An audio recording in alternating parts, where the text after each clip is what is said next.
Sarah, welcome to the podcast. It's so amazing to have you on here sharing your story. Oh, thanks for having me. Thank you. So I first came across your TED Talk, as you know, when I was doing some research on the stigmatization of addiction. And your message was so bold and it really stood out to me. And I think it would be really helpful for people who are listening who might not know your story for you to just share a little bit about your background and what you've experienced that's led you to become an advocate for the recovery community and for mental health. Of course. So I lost my dad, sadly, in 2017 to alcohol use disorder. And prior to his death, we never really understood the severity of his illness. We were quite naive to what he was going through. And I'll be really brutally honest, I was very much under that mindset that my dad was self-inflicting his illness and that he was doing it to himself, and why can't you just stop drinking, just snap out of it, all of those kind of really stereotyping comments I made to him. I was under that mindset that he could just stop. Why couldn't he just stop? I couldn't understand. So my dad was physically dependent on alcohol, which meant that if he stopped drinking at any point, then he would have suffered real serious withdrawal symptoms, which is what happened towards the end. So we know at the end of his life that he was drinking a litre of vodka a day. And I think looking back on it now, he suddenly stopped because he got frightened of the symptoms, the withdrawal symptoms. But weeks prior to that, I felt like pouring his alcohol down the sink would be helping him. I didn't realise that that would contribute towards speeding up a process which could kill him. I just didn't have that understanding and awareness. I'm not sure what the rules are in the States, but in the UK, cigarettes are covered with a screen and there's warning labels attached to them. Everybody is taught that smoking kills. I mean, there's so many campaigns with the NHS to notify the public of the dangers of smoking. You can't actually see cigarettes. They're all covered. There's labels attached to them. There's graphic images attached to them of people's lungs when they've smoked all their lives. But with alcohol, it's everywhere you go. You can get spirits in your local supermarket, and they're usually, I mean, if there's any big event on, if there's a football match on, or it's Christmas, or any kind, like any holiday season, you can guarantee that the alcohol will be at the front of the store as soon as you walk in, right? So there's never that education there attached to alcohol like there is smoking. And at the same time, it's categorized as one of the most dangerous drugs in the UK. It comes above crack and heroin, not because of the dangers it causes the user, but the repercussions that it also has on society. So domestic violence, car accidents, drink driving. There's so many, it goes so much deeper than what we see at the surface of it. So we didn't understand as a family. But we also missed that my dad had a lot of underlying trauma and anxiety and depression, which he used alcohol to cover up that. So there was already another stigma there that my dad was a middle-aged man. It was taboo to talk about his mental health. He was just not brought up in that generation to talk about his feelings. He came from the north of England as well, so it's even more of like a real kind of macho stereotype that men don't talk about their feelings. So we were suckered into that stigma. We were as well. So where am I going with this? We didn't understand the dangers of his illness. We didn't understand the dangers of his drinking. So when he hit rock bottom and he peaked on his final binge of his life, we just assumed that, okay, we'll take you to the hospital and they'll give you a detox and you'll come off of it and that'll be fine. That'll be it. But actually it was so much more deep rooted than that. And by this point, the damage had already gone too far. So, I mean, I should really put a trigger warning before this. I mean, are you happy for me to talk about the hospital process? Yeah, absolutely. Yeah. Whatever you're comfortable with. So when my dad, towards the end of my dad's life, I had a phone call from my sister and she said, you need to get up to the hospital, Dad's in a bad way. So I got there and I saw him and he sat up. But this time he looked different. So he wasn't with it mentally, but he wasn't drunk either. And I think looking back, he was showing all the symptoms of alcohol-induced dementia. So he didn't recognize me, for instance. When I ran up to him and gave him a cuddle and I thought, oh my God, thank God you're sat up, you're fine. It's not that bad. I actually thought it wasn't that bad. And he looked at me and he looked straight through me and he was vacant. And he just said, I need my car keys. I need to see if my girls are okay, meaning me and my sisters. But we were all around him and he's looking at us like he doesn't know who we are. So that was the first sign that things were bad. He was very cold and clammy and like really cold. I remember saying to the nurse, can we get him a blanket? Like he's freezing. And when you check somebody into A&E at our local hospital, it's not very anonymous. You don't do it in private. You do it in a waiting room where there's a load of other patients sitting waiting to be triaged. So everybody knew the reason why he was being checked in. And you have to kind of speak up a little bit because there's a glass screen in front of the receptionist. So it's not like you can do it discreetly. So we've said to the receptionist and the triage nurses why he's there. And so many people would shake their heads, they'd tut, roll their eyes. We even had paramedics shake their heads. And it's almost that thought process. And I can just hear it because it was said after he died, they're wasting NHS time. Like he's done this to himself. We're waiting to be seen and they're dealing with an alcoholic. And you can just hear it. Like, and it was at that point, I looked around and everything was in kind of slow motion. And I thought, this is why you didn't want to come to hospital, because days prior to that hospital admission, I actually saw my dad in a bad way at home. And I said to him that we need to call an ambulance, we need to get you to A&E. I think you have liver failure. And he kind of, for the first time in our relationship in a long time, he kind of took that parental role back, because I felt like I was the parent. I was very much the one trying to fix him. I was always arguing with him. I say I didn't understand that he had an illness. I didn't understand that it was as like the severity of it, but I still tried to help him. I still tried to fix him. And I became the parent. I was the eldest daughter. My mum and dad had separated. We kind of took control of that, but he took that back and he reinstated that parental role figure, so to speak, and said, and snapped at me. He shouted at me and he said that I will not get in the ambulance. If you call me an ambulance, I will not get in. I've done this to myself. I will get out of this myself. And I do not want to waste any doctor's time. This is self-inflicted. So even he had that mindset and even said to me, it's my weakness. I'll get over it. And at that point I said, right, well, I can't watch you do this to yourself. And I walked away, and it took me a lot of therapy to forgive myself for that, because I blamed myself for walking away. I still have moments, and I think trauma will stay. I feel like I've healed as much as I can, but I think that it will always be something that will stay with me.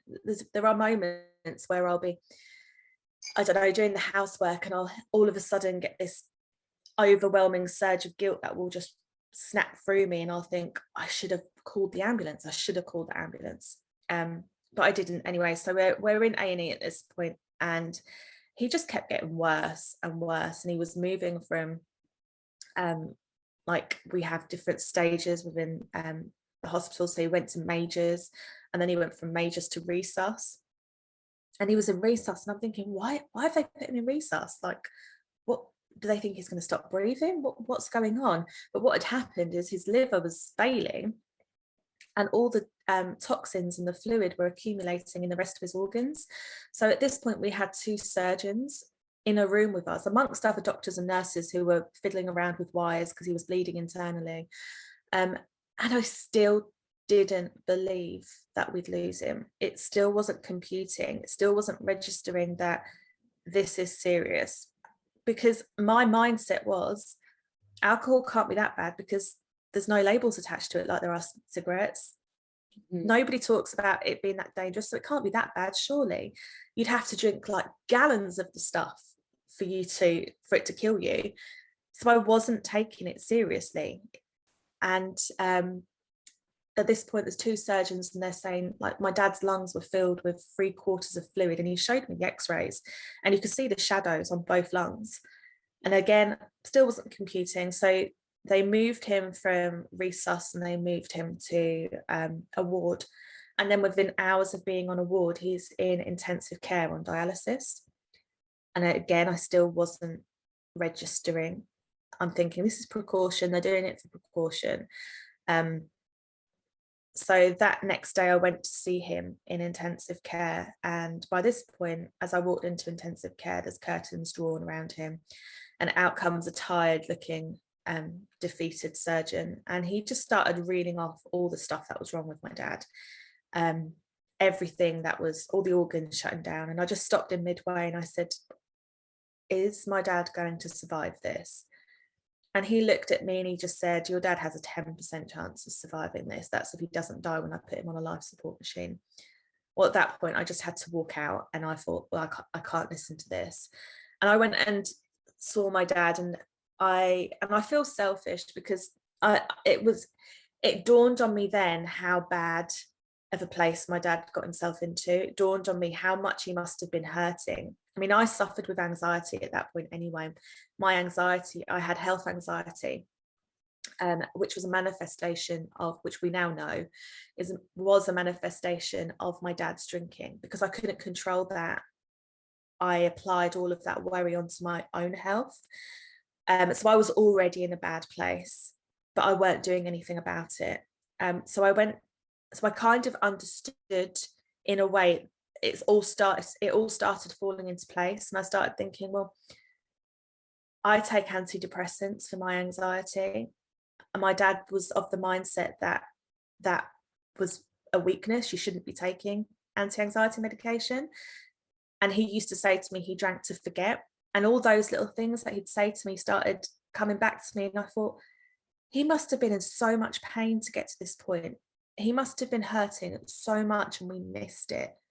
And again, that consumes me with guilt. It's taken a lot of therapy and a lot for me to accept that it wasn't my fault. It wasn't our fault. We did all we could, or we did all we felt we could at the time.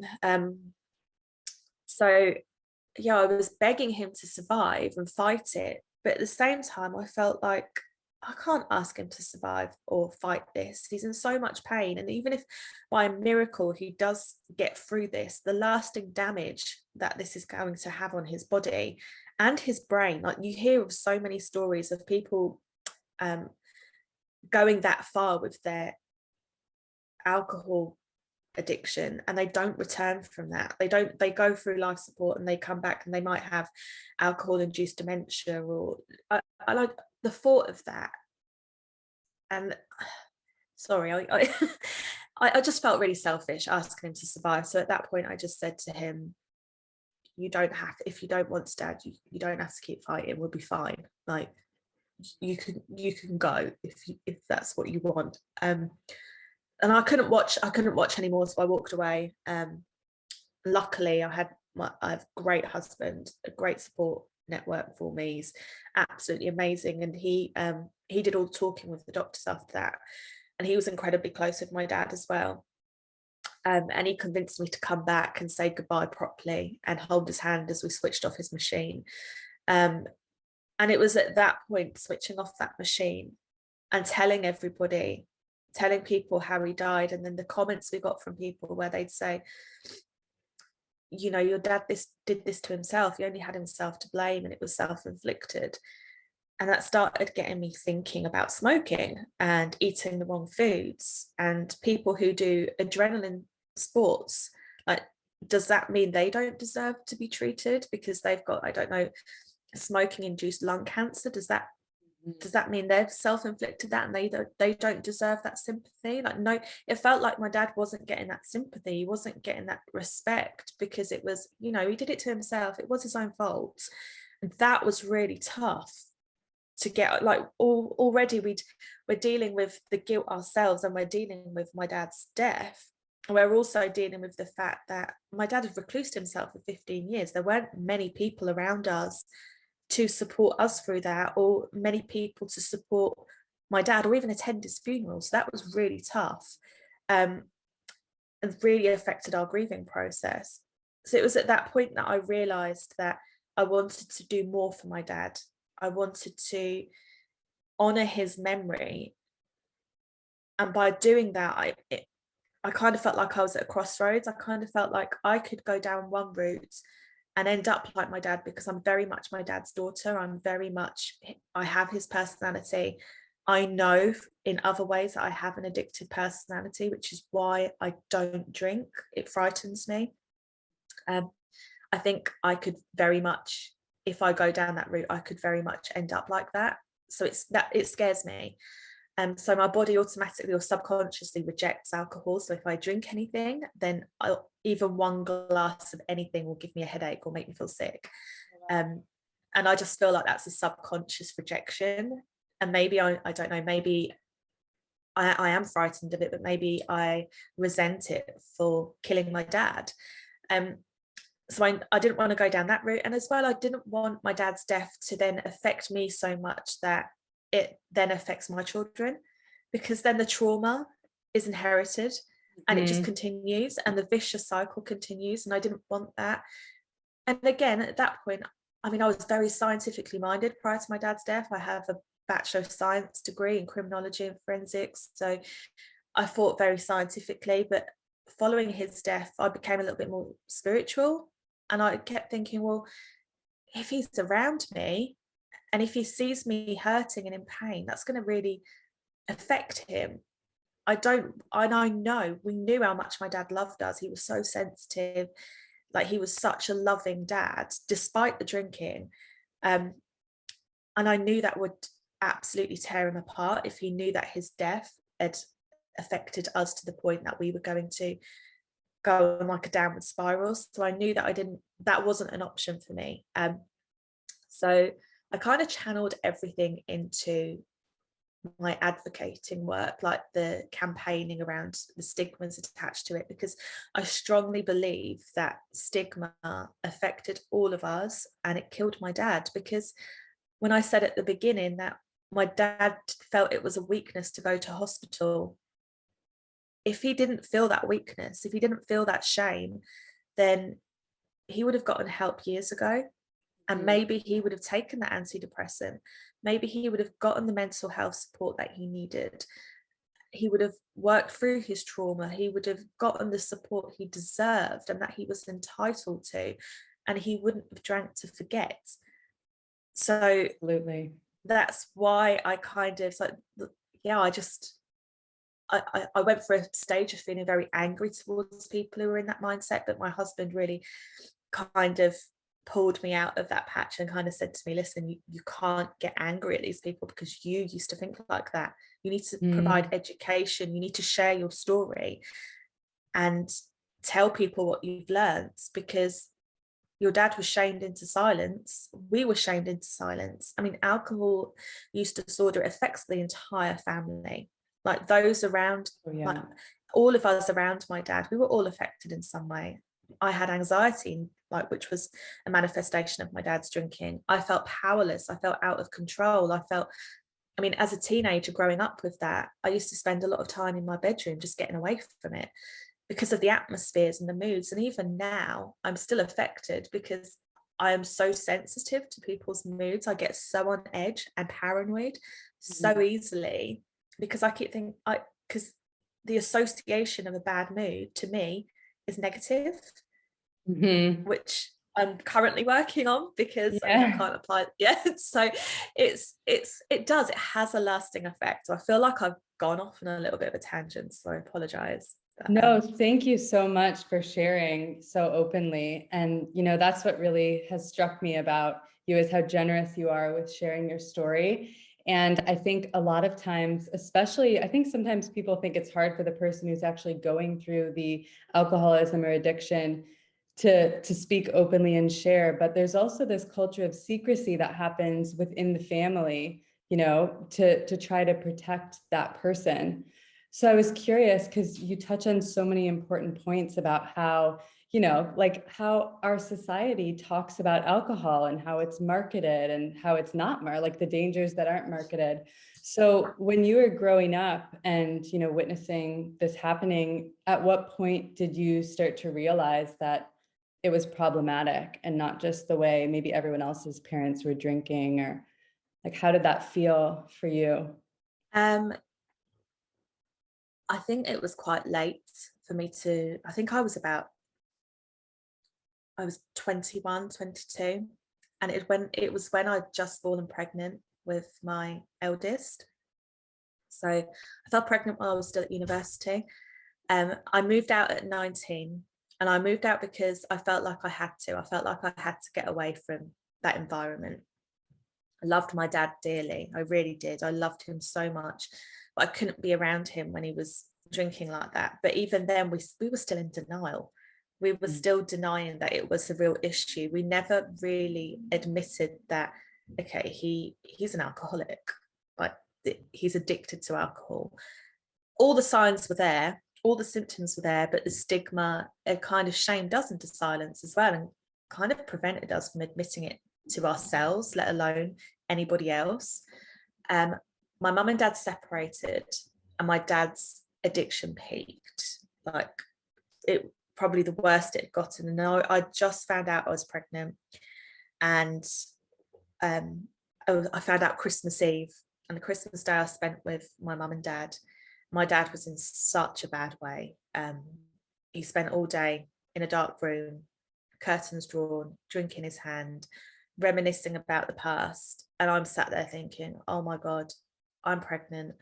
I'm still at university. We're still living with parents. What am I going to do? And then I looked and I thought, and he's got a problem. I can't live here. I can't. And it was kind of then where I thought, he's got a drink problem. This is serious. And then but we still ignored it because I didn't want to deal with that. I felt like I had, go on, sorry. Okay. I was just going to say, was that something that you all had, did you all have the same view in your family on how it should be addressed with your dad, or did that cause some conflict between you guys? I think we were all kind of on the same page. I think we all knew there was an issue. We just didn't know how to approach it. We didn't know what to do. Again, we didn't realize it was an illness. We didn't realize that his trauma was affecting him. Like, if I, like, knowing everything I know now, I would know what to do. But back in 2012, or we didn't understand it. We didn't. Oh, it's 2011 even. There wasn't that much awareness, especially in the UK. There wasn't anybody talking about their mental health. If anybody, I remember being on my way to university and hearing somebody on the radio talk about having depression, and I remember actually rolling my eyes, going, "Oh, I was sucked into the stigma." Do you know, like, how bad is that? Like, it's so, I was of that mindset, and I used to think, you just need to think differently, be more positive, like, just snap out of it, Dad. Like, there's worse off than you. I said the worst things. Like, I'm ashamed of myself, and I can't advocate what I'm advocating for without admitting that I used to do that, because that's just really hypocritical of me. So I'm honest, and I share that because I believe that I can't preach, I'm not preaching, but I can't say what I'm saying when I used to think like that, because I've learned. So I'm just sharing what I've learned, what I've experienced, and how it affected us, and what that mindset did to us as a family. It prevented us from asking for help. It prevented us from admitting to anybody. We brushed it under the carpet. We all did.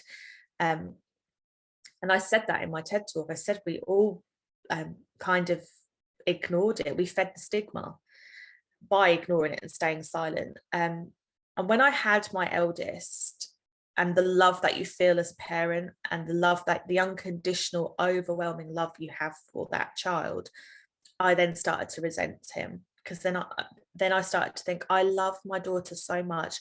I could never put her through what you're putting us through right now. How could you do this to us? So then I started getting angry at him. And I remember when she was a baby, and by this point, mum and dad, they'd gone their own ways, and it was like me and my other sister, like my dad has 3 girls, I'm the eldest, and it was me and my middle sister kind of took the reins in terms of looking after him and doing like the things that, I don't know, like making sure that he was finding a job, or that he was eating properly, all those kind of, like, we were mothering him and taking care of him. And I remember allocating myself certain times to worry about my dad, because I could tell it was subconsciously consuming me. I knew subconsciously that if my dad didn't get sorted, or he didn't get the help that he needed, then there was only one way out for my dad, and it would inevitably be death. I knew that subconsciously, but it was almost too difficult to deal with and process. And because how can you help somebody that's refusing the help, but also they're not admitting it to themselves? We're not admitting it to ourselves. We're kind of just polishing, like covering it in glitter and pretending that everything's okay. Is what we were doing. And I would say I was around 25, 26 when I realized that it was a drink problem. And I actually threatened, or we blackmailed him at this point into getting help. And we knew my dad's weakness was his daughters and his granddaughters. I'd had my youngest by this point. I'd suffered with perinatal anxiety throughout my entire second pregnancy, and postnatal anxiety and depression.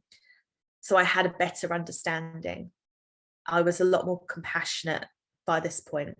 Still didn't understand it properly, but I was more compassionate and understanding for mental health. So I tried a different approach with my dad. I tried being more loving. I tried being more understanding, but that wasn't working. So he turned up to a family holiday, really drunk. And I took him home and said to him that it's best you don't come, because it's going to take you the entire holiday to sleep this off. And we'll deal with this when we get back. And when we got back, I removed myself from the situation, and my sisters did as well. And we didn't talk to him. And we said to him, we're not going to talk to you until you admit that you need support and that you have a problem, because all the time we're allowing this, we're just enabling your addiction. So we removed ourselves, and it took 3 months for my dad to pick up the phone and say to me that I'll do anything you want me to do, because losing my girls is nothing in comparison to what I've been through. And I thought, great, brilliant. He said to me, anything you want me to do, you name it, I'll do it. You can take over all my doctor's notes. I'll go to the doctor. I'll go to a rehab clinic. I have a drink problem. I know I have a drink problem. If it means losing my girls and I've got nothing else to live for. So we did it. And he was sober for 12 months. And what we very naively got sucked into was that, oh, he's not drinking anymore. He's no longer an alcoholic. That's it. He's fine. And I remember somebody saying to me once, oh, your dad will always be an alcoholic. And I got offended. I was like, how dare you? How dare you say that? You don't know my dad. He's not drank anything for 12 months. And they said, all it takes is one traumatic event and he'll go back to it. And I was so angry at that person, but they were right, because that's what happened. It happened because we didn't treat the trauma. We didn't treat the anxiety, the depression. He had no coping mechanisms. He had no way to handle all of that. He suddenly lost his crutch. Sorry. Did he have an aftercare program, or was he integrated into a community or working a specific recovery program? No. So he took the detox medication, and that was it. He took medication, he came off the alcohol, and he did 12 months of sobriety on his own. And looking back on that now, there was signs there, very clear signs that pinpointed PTSD, anxiety, depression. He just, again, the stigma of talking about your mental health, especially my dad's generation, it just wasn't the done thing. We lost his dad, my granddad, in March 2017. And that is when things started taking a downward spiral again for my dad. He started drinking again. I could tell And I didn't want to admit it, but I could tell from a phone conversation I had with him. Because I know it sounds really strange, but I was so in tune with my dad, and I'd lived with his addiction for 15 years. I knew his drink, and we used to call it his drunk voice. I knew when he'd been drinking. He could pick up the phone to me and he could say one sentence and I could tell you straight away whether he'd been drinking or not. My husband used to think, you're mad. How can you tell that? You've literally been on the phone to him for 30 seconds. How do you know that? But I just do. I know, I can tell. You don't understand. I can hear it. And I was right. He was drinking again, but this time where he detoxed for 12 months, and prior to that detox, he was only drinking very weak.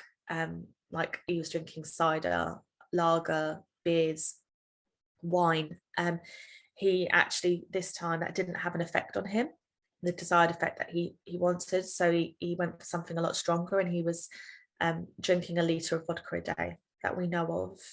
And he was drinking that neat before he died.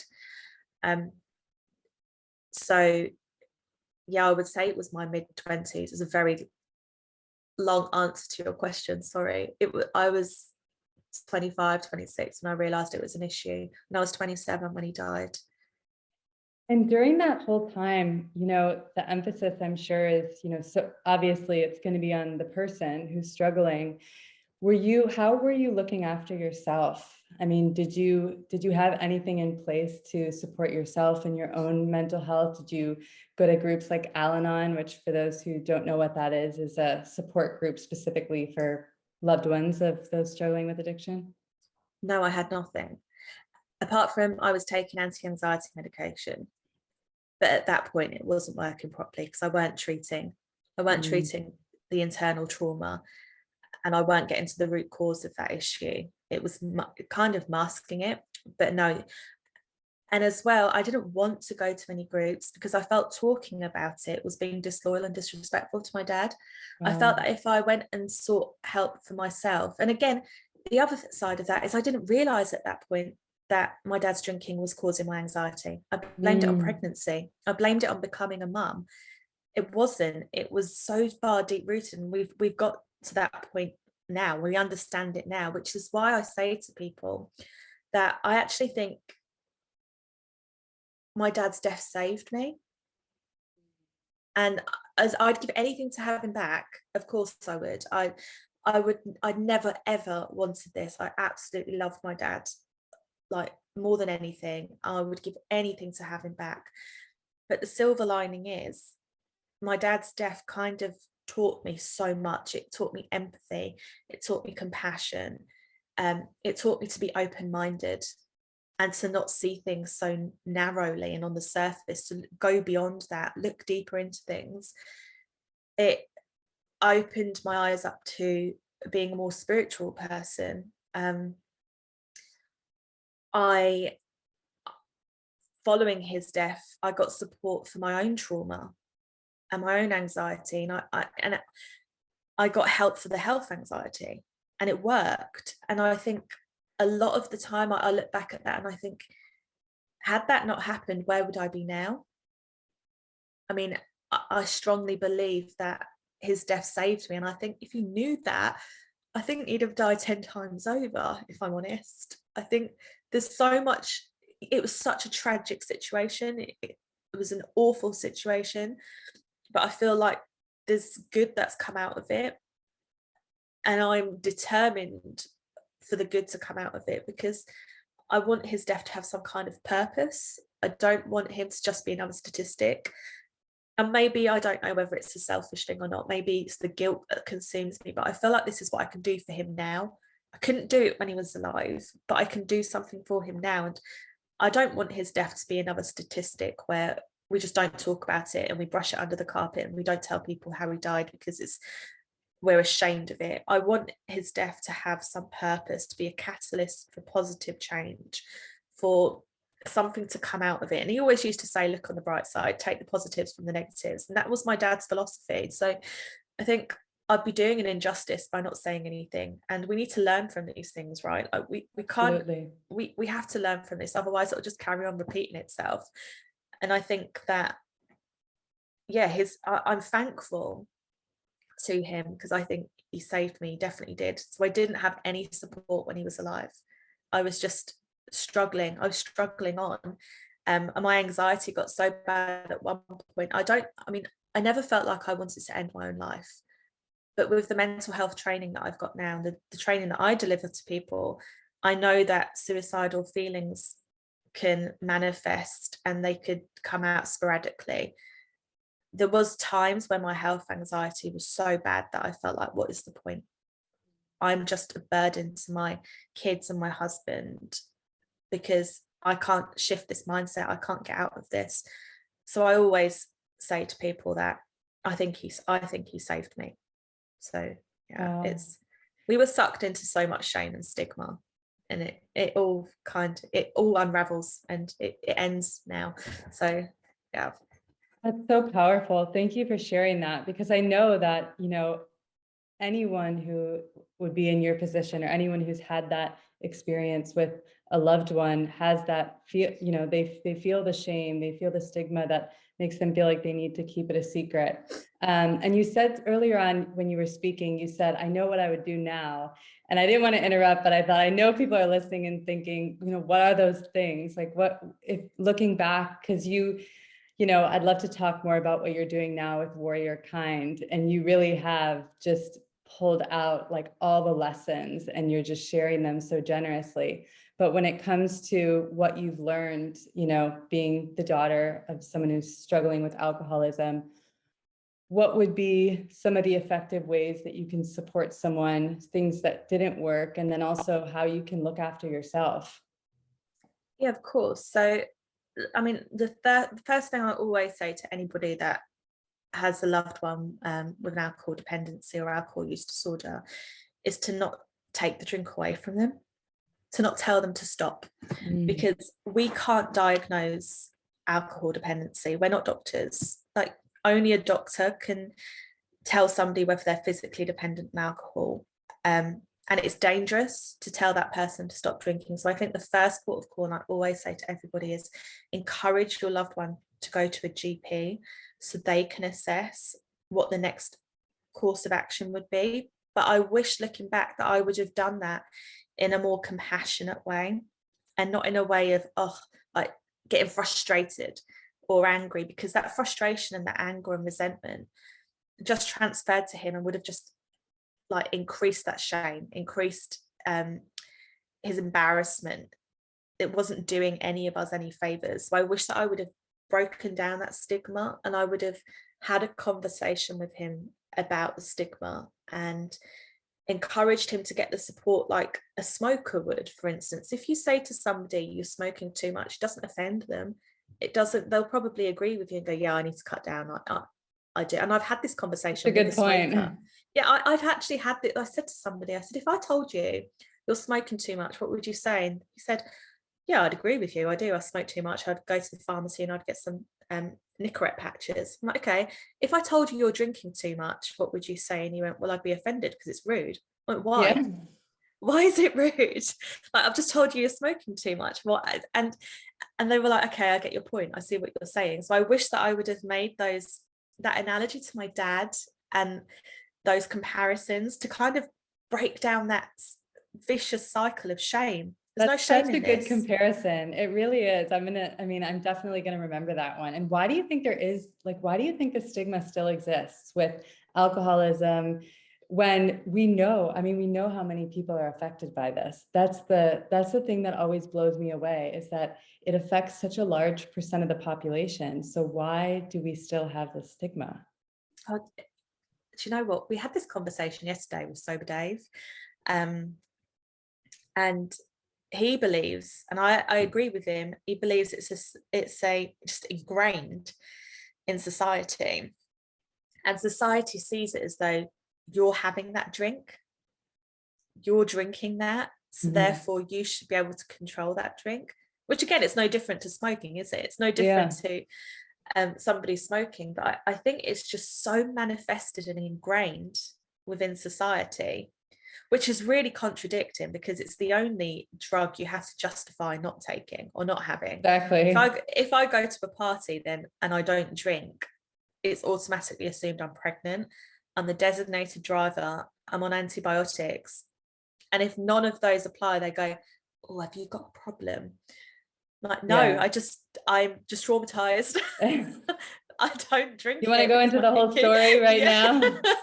It is. It's like you have to justify why you're not drinking. And then you get mocked, like, especially in the UK, the culture's so bad. If you can't handle your drink, you get mocked for being a lightweight. Yeah. And you're sober shamed. So if you're remaining sober, they'll go, you're boring. Or just come on, just have the one, don't be boring. So it's kind of enmeshed, isn't it?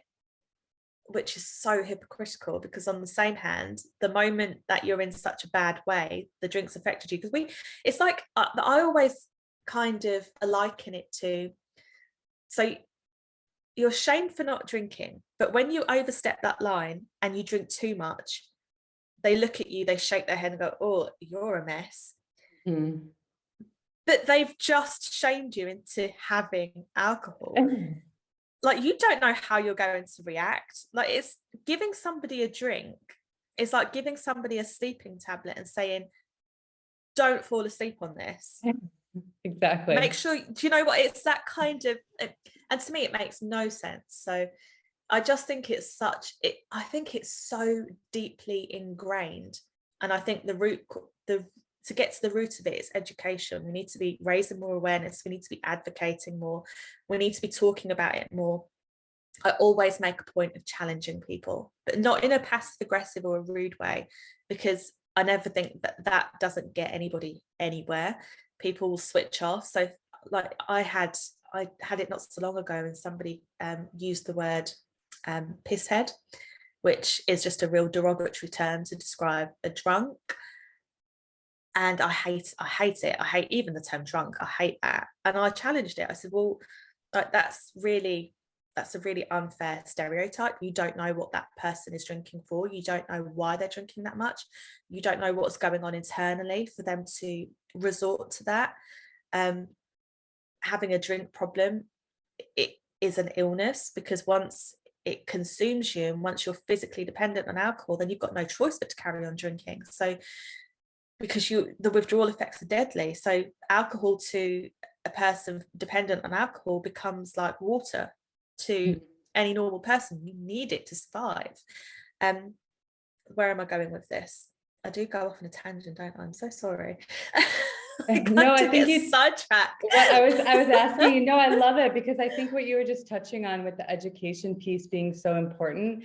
I really love that, within your platform, you talk about mental health too. And you don't just talk about the substance, but, what are some of the factors that are, contributing to people's use. And I think the education piece, because you have to believe, if people understood that people were developing addictions because they were having a response to or trying to cope with a traumatic experience or mental illness, I think people would be a lot more sensitive than using these derogatory terms. Absolutely. Yeah. Because what I had asked was what you now know about, how you would support someone that was the original question that I was asking. Sorry, I've really gone around, haven't I? I'm so sorry. I get so passionate that I want to say all this stuff, and I get sidetracked a little bit.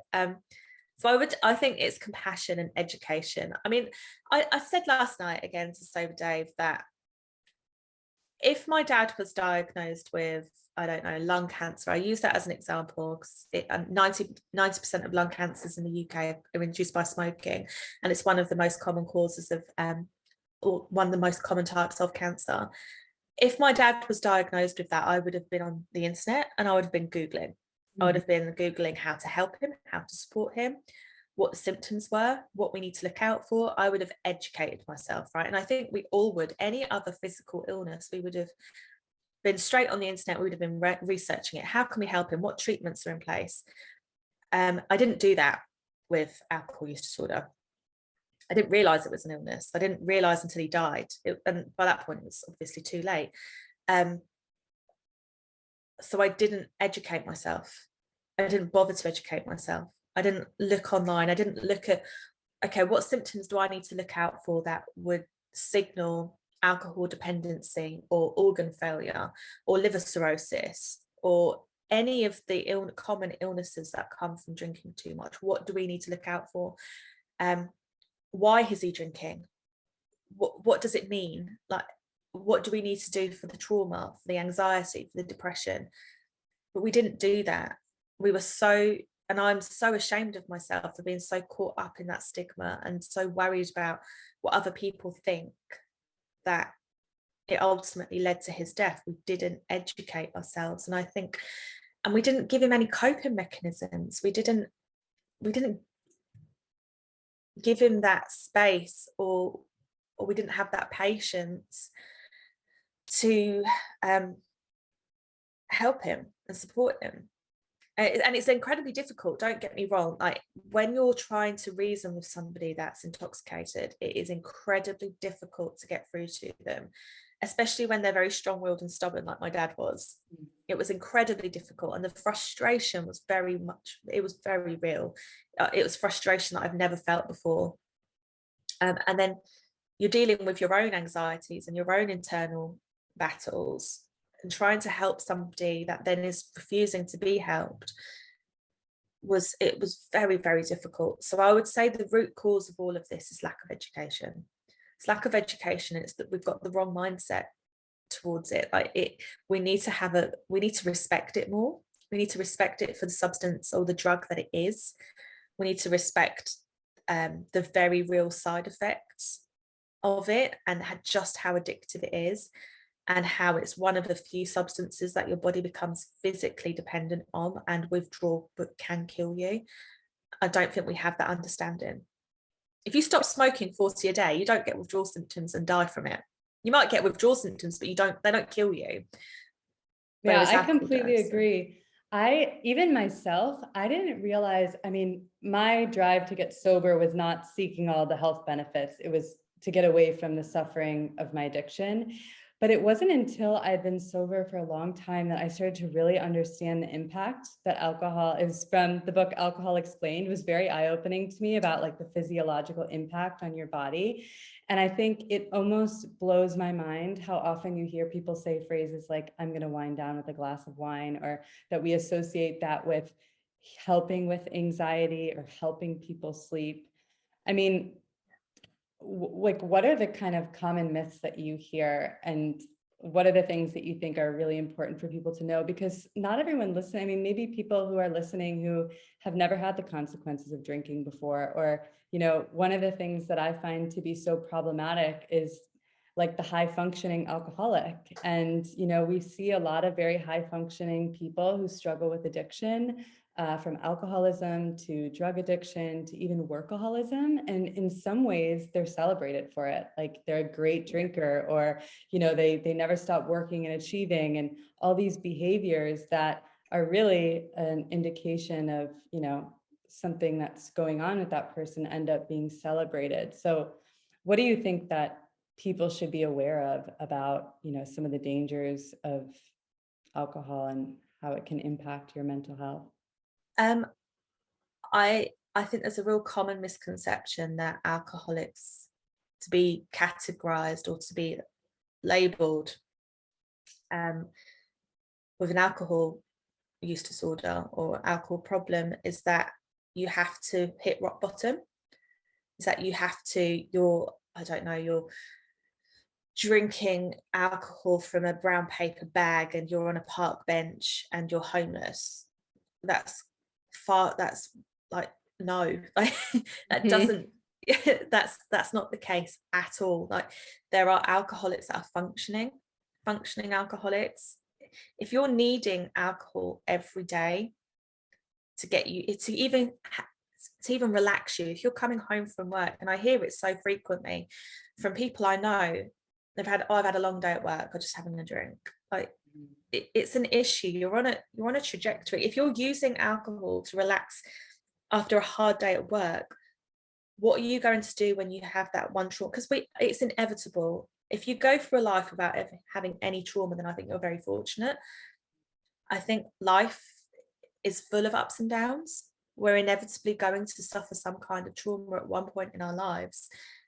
And it's having those coping mechanisms in place to deal with that. And I think they need to be taught from a young age. We need to be learning that at school. We need to learn how to deal with that at school.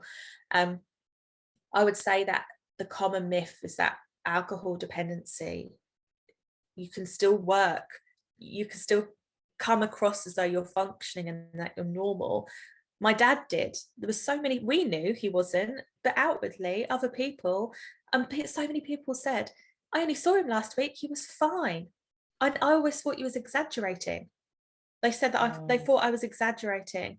Wow. They didn't realize that, no, behind closed doors, this was very much a problem. But what my dad was getting good at was hiding it.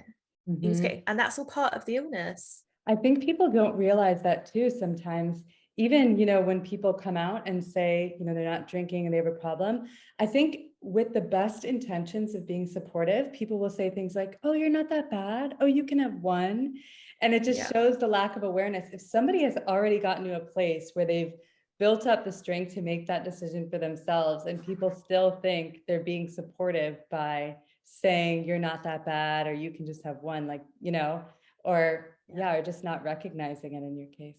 Exactly, because we all break it down differently. We all metabolize it differently. Mm-hmm. My mum could drink a lot more than my dad and not be affected, but whereas my dad would be massively affected by 2 or 3.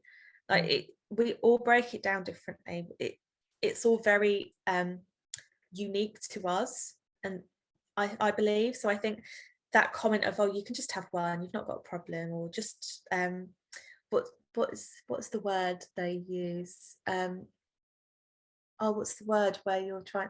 I've got brain fog, side effect of COVID. Sorry. Oh my God. What's the word where you're trying to? Oh, I'm lost. Sorry. No worries. I can add it in the show notes if you think of it later.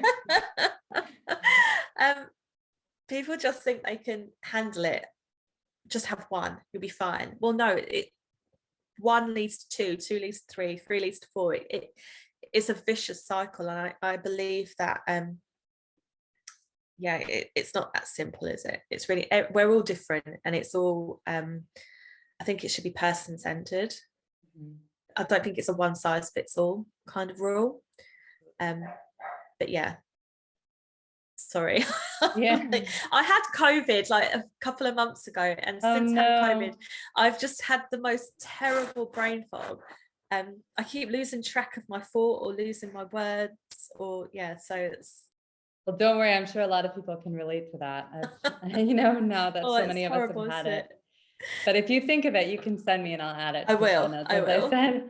But yeah, I mean, what do you think in terms of like all the people who do have a habit of, that nightly drink, before going to bed, or, that's how you de-stress. I mean, that's how we celebrate. That's how we, grieve. That's how we do everything. So when it comes to something, since let's just take the anxiety of, take the example of anxiety, what have you learned are more effective coping mechanisms? Well, you said you didn't drink really before, but what's been really helpful for you now that you've been able to go through this process and you've dealt with anxiety yourself?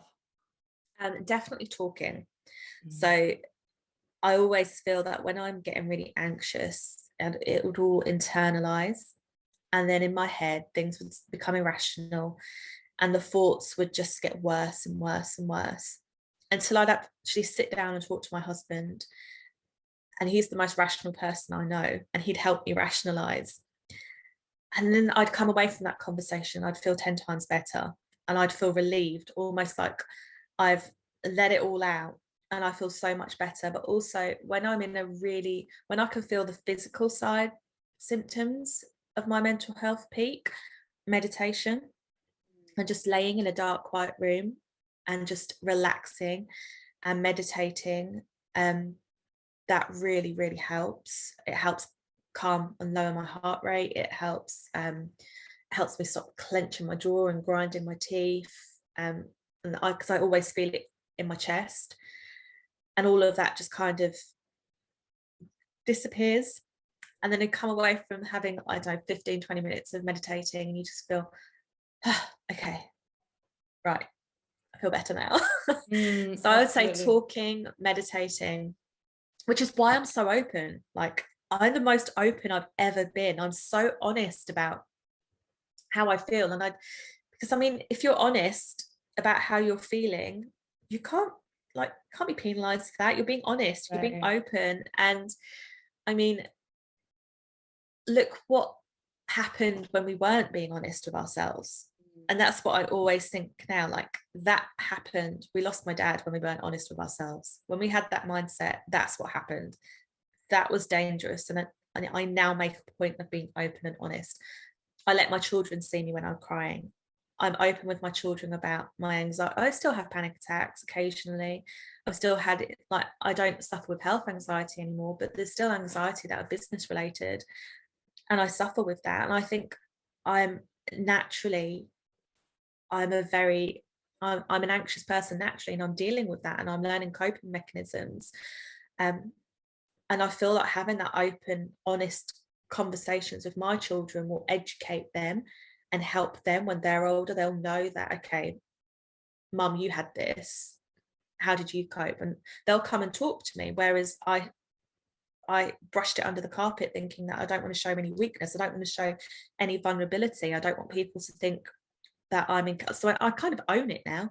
I own it. Yes, we've gone through that. Yes, I used to think like that. This is what happened.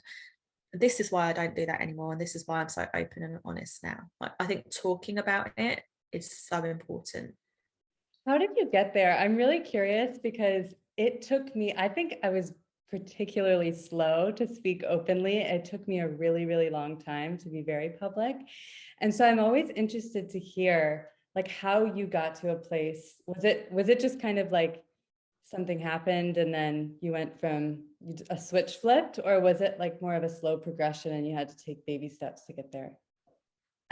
It wasn't long after my dad died. I think it was processing. I think it was after having some therapy, after my dad died, and then I suddenly realized it was exactly that, a flip switch, like a switch just flipped. And I thought, oh my God, that silence and that ignoring it and brushing it under the carpet did nobody any favors, which is why, like, and that just kind of, it was from there really. And I became so much more open-minded. And I learned so much more about it. I actually went out of my way. I attended Al-Anon meetings. I wanted to understand it from my dad's perspective. I wanted to learn. And I felt like I owed that to him as well, to make sure that we learned from his death. We needed to learn something from it. Like I said earlier on, I didn't want him to die in vain. Or there'd be no purpose to it, and then it'd be that kind of death where we just brush it under the carpet and tell everybody he had a heart attack, and not how he really died, because we're too embarrassed to share with the world like what happened to us. Yeah. I felt that was toxic. I thought it was very toxic, and all that did was just accumulate anxiety, years and years and years worth of anxiety that manifested internally within me. That took a lot of therapy for me to deal with it. So that's why I'm so honest and open now. It was literally, it was a traumatic moment that led me, it was kind of like a light switch. Sorry, my phone's that's going to be really annoying, isn't it? So I thought I put it on silent. I'm so sorry. There we go. Oh, don't worry. So with that, when it comes to sharing, was the response always positive, or did you encounter any resistance as you started to speak about your dad's story and what you had been through?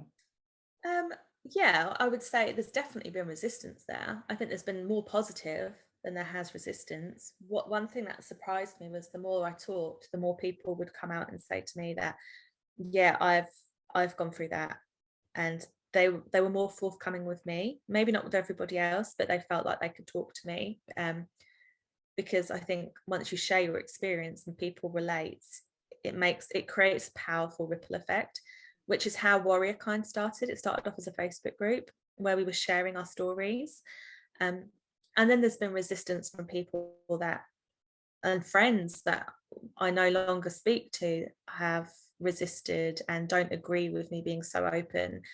They think they think that I'm using a tragic situation for personal gain, which is absolutely just couldn't be further from the truth, because there are times like doing this work can be so draining mentally. Sometimes I think I wish that my life would be a lot more simpler if I was doing, if I could close my laptop at 5 o'clock at night and not have to respond to a load of messages.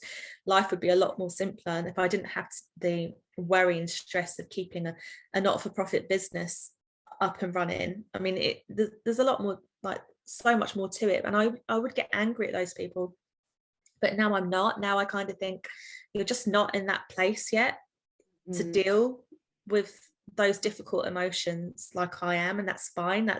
We're just on different paths and we're at different stages of our lives. And I mean, I strongly believe talking like this and talking so openly helps save lives as well. I think the amount of people, I mean, we encourage that with WarriorKind. We encourage open, honest conversations. We believe talking about our mental health should be as easy as talking about having a headache. It shouldn't be something that's shied away from or embarrasses people to get the support and the help they need. So that's why we provide educational resources, training, and we have our own app, peer-to-peer support community app, which is a little bit like a social media platform, but specifically designed to talk about our mental health. That's incredible. But yeah, and it's so important. I mean, those conversations, just one conversation with somebody that's gone through something similar, may encourage them to seek out professional support. So we like to think of it as like a preventative measure, if that makes sense. Yeah, I love that. And I asked that question about resistance because I think, as long as we have this society is, so influenced by the stigma of addiction. And I think it's very, common for people to get triggered by things. And it would be so easy for you to internalize some of that.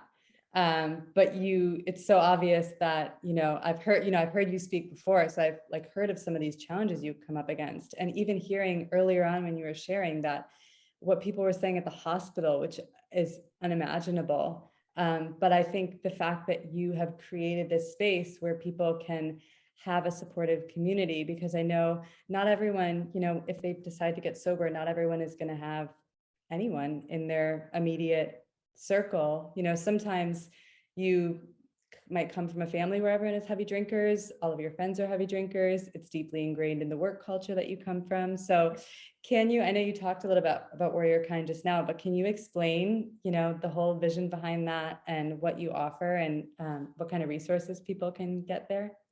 Yeah, of course. So like I said, we're all about normalizing healthy conversations. That is the core of our mission. It's to have these open, honest conversations. And we do that by sharing articles online.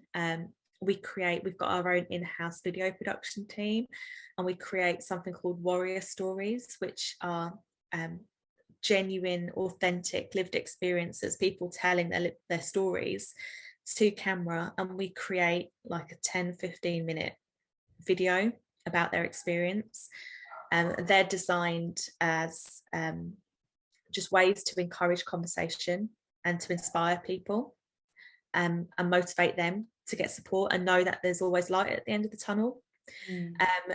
So we have that, and we've got our peer-to-peer support community app, which are again, the social media platform for people to access a supportive community, people going through similar experiences. And we also offer bespoke training for organisations and individuals who want to improve their awareness around mental health. We've got our own mental health expert who's absolutely incredible. He trains mental health first aid, which is licensed by MHFA England. And So we deliver that kind of training, what to do in a crisis, like in a suicide crisis. We've actually trained up some of our members to deal with that as well, because we were finding that people find it easier sometimes to write into a closed Facebook group or a closed group within our app about feeling like they can't carry on anymore. So we wanted like community members within that group trained to be able to deal with that kind of situation, because it comes up, and it's all about signposting and how, like, signposting them to the right services, because that's all really at that level of training you can really do. And then we've got our podcast, which is coming, Warrior Talk, which is going to complement the Warrior Stories, where we're going to talk to some real inspirational people. And the idea around the podcast is to have really open, honest, brutally honest conversations about everything and anything. I mean, it's not just, I mean, I think mental health is so broad. I mean, we can talk honestly about finances. I think finances, especially during the pandemic, I think that has a massive effect on our mental health. It's a good example. It's another one you're supposed to not talk about, that has to be kept secret. So we can't share resources on how we're supposed to handle these things. We have to quietly struggle. Which is why that's the whole point in Warrior Talk, is to have open, honest conversations that society doesn't like talking about. We all want to know, but nobody wants to talk about it. So I think that's a real interesting topic. But so it's breaking taboos, it's breaking stigmas, it's stopping the silence, and just being liberated and empowered by what we've been through, what we're going through, rather than feeling ashamed by it, which is where the name WarriorKind came from. It's a spin-off of Humankind. I love that.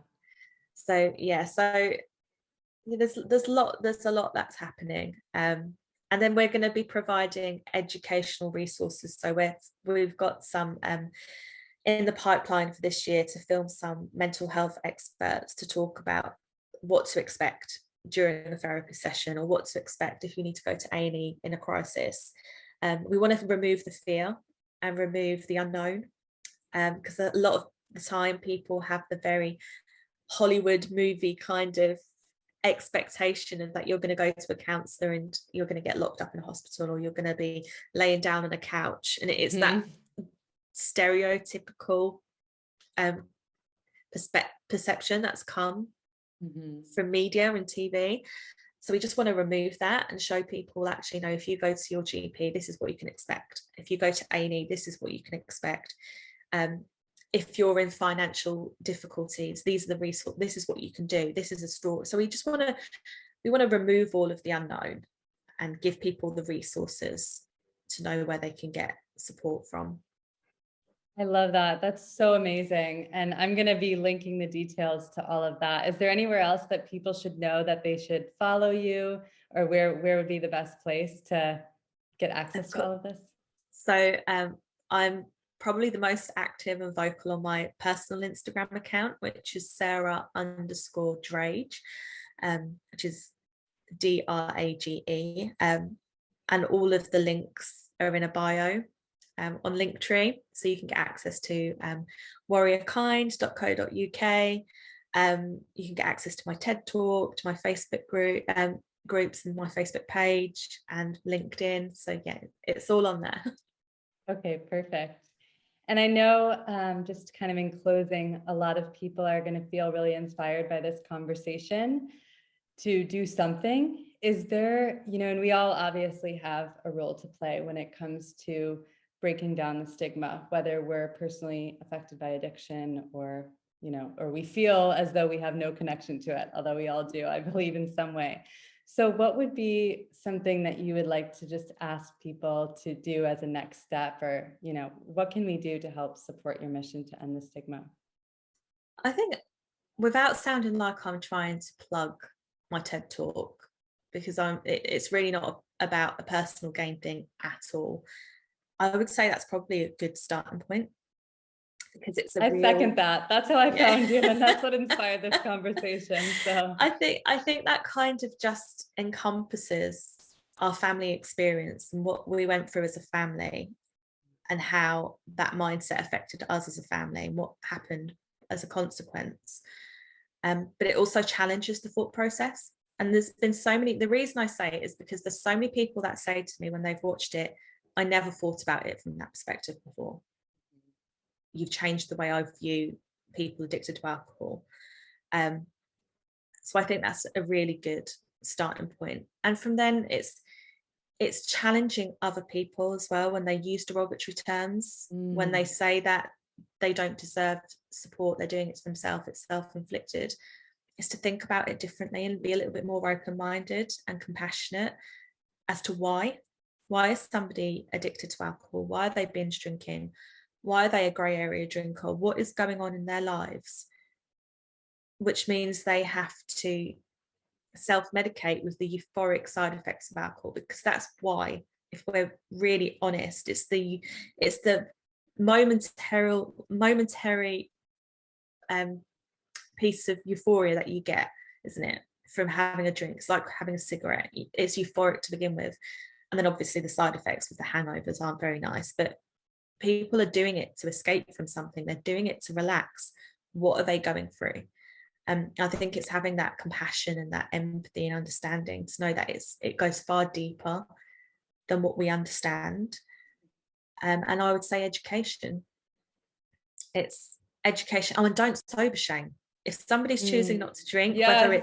whether they're choosing not to drink for cultural reasons, whether they're choosing not to drink because they're pregnant and they don't want to tell you, or they're like me, alcohol has traumatized them to the point where they can't, that they just don't sober shame. You wouldn't say to somebody, oh, come on, just have a cigarette, just have one. Why are you not having a cigarette? Don't be boring. Yeah. Thank you for bringing up that word sober shame. That needs to be like a commonly used and understood expression, because I think most people will be like, have never even thought about that before. But that's such an important point. And there's one other thing as well. I think Sober Dave on Instagram, he's a grey area drinking coach, absolutely amazing. Like, he shares his perspective and what he's been through. I think he really shares some great tips and some great resources. So I think he's another one that, if you have a difficult relationship with alcohol, is a good person to follow and be inspired by. So yeah, I think that's another great account. Well, thank you so much. This has been such a deeply personal conversation. You are so generous with your story and also so informative. Like, I feel like I gained so much, and I know the people who are listening did too. So I'm so looking forward to everything that comes out of WarriorKind, all the new education and your new podcast. So thank you so much. And I really appreciate what you're doing. Oh no, thank you. Thanks for having me.